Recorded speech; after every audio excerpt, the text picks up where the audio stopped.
How the Grinch Stole Christmas.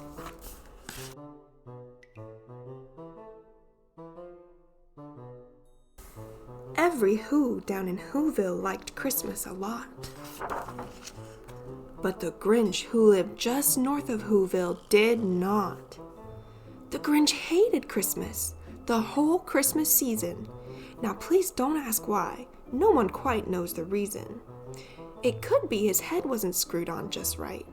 It could be perhaps that his shoes were too tight. But I think that the most likely reason of all may have been that his heart was 2 sizes too small. But whatever the reason, his heart or his shoes, he stood there on Christmas Eve hating the Whos, staring down from his cave with a sour, grinchy frown at the warm lighted windows below in their town. For he knew every Who down in Whoville beneath was busy now, hanging a mistletoe wreath. And they're hanging their stockings, he snarled with a sneer. Tomorrow is Christmas, it's practically here. Then he growled with his Grinch fingers nervously drumming. I must find some way to stop Christmas from coming.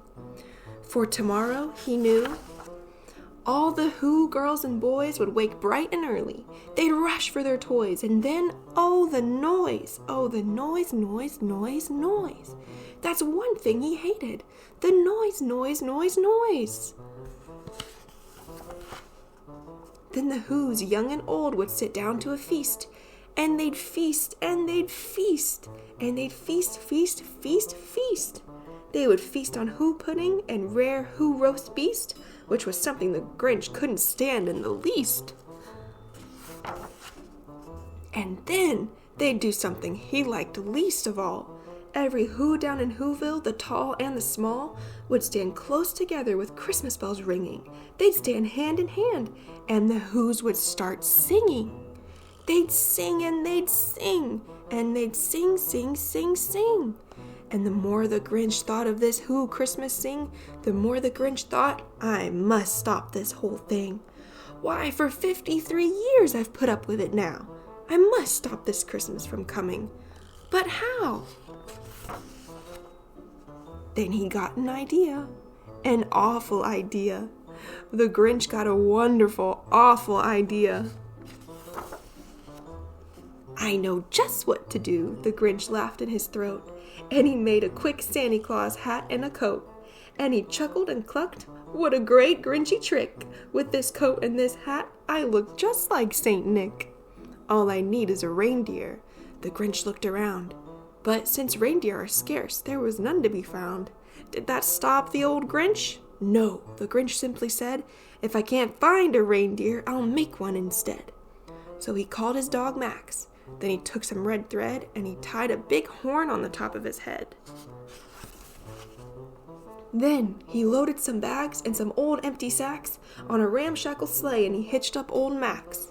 Then the Grinch said, get up, and the sleigh started down toward the homes where the Whos lay a-snooze in their town. All their windows were dark, quiet snow filled the air. All the Whos were all dreaming sweet dreams without care when he came to the first little house on the square. This is stop number 1, the old Grinchy Claus hissed, and he climbed to the roof, empty bags in his fist. Then he slid down the chimney, a rather tight pinch, but if Santa could do it, then so could the Grinch. He got stuck only once, for a moment or two. Then he stuck his head out of the fireplace flue, where the little Who stockings all hung in a row. These stockings, he grinned, are the first things to go. Then he slithered and slunk, with a smile most unpleasant, around the whole room, and he took every present.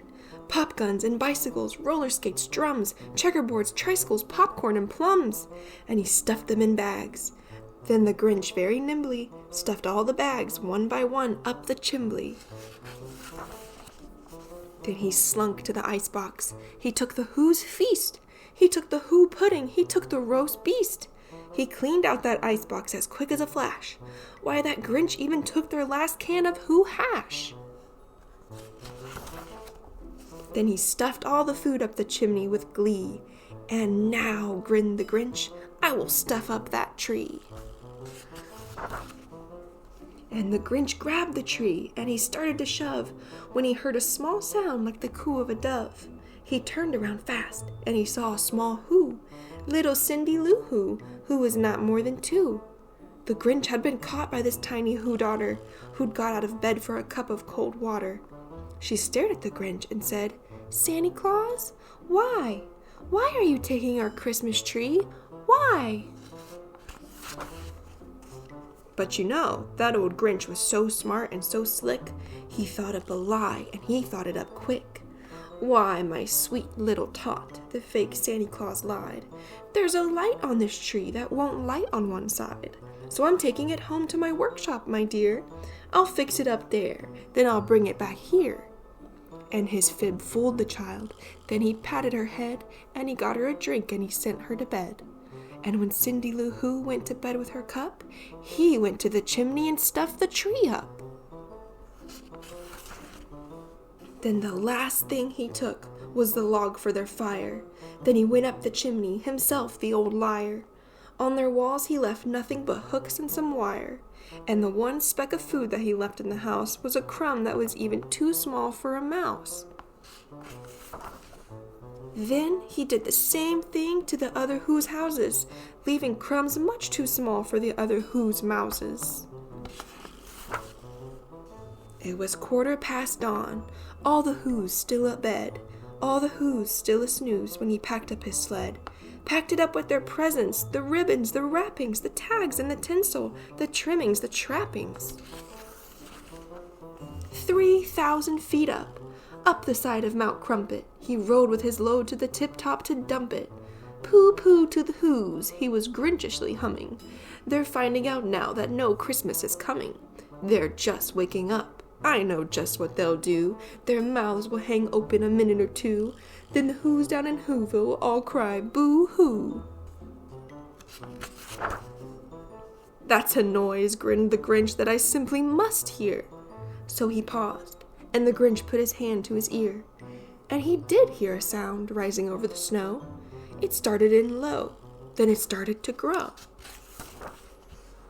But the sound wasn't sad. Why, the sound sounded merry. It couldn't be so, but it was merry, very. He stared down at Whoville. The Grinch popped his eyes. Then he shook. What he saw was a shocking surprise. Every Who down in Whoville, the tall and the small, was singing without any presents at all. He hadn't stopped Christmas from coming. It came. Somehow or other, it came just the same. And the Grinch, with his Grinch feet ice cold in the snow, stood puzzling and puzzling. How could it be so? It came without ribbons. It came without tags. It came without packages, boxes, or bags. And he puzzled 3 hours, till his puzzler was sore. Then the Grinch thought of something he hadn't before. Maybe Christmas, he thought, doesn't come from a store. Maybe Christmas, perhaps, means a little bit more. And what happened then? Well, in Whoville they say that the Grinch's small heart grew 3 sizes that day. And the minute his heart didn't feel quite so tight, he whizzed with his load through the bright morning light, and he brought back the toys and the food for the feast. And he himself, the Grinch, carved the roast beast.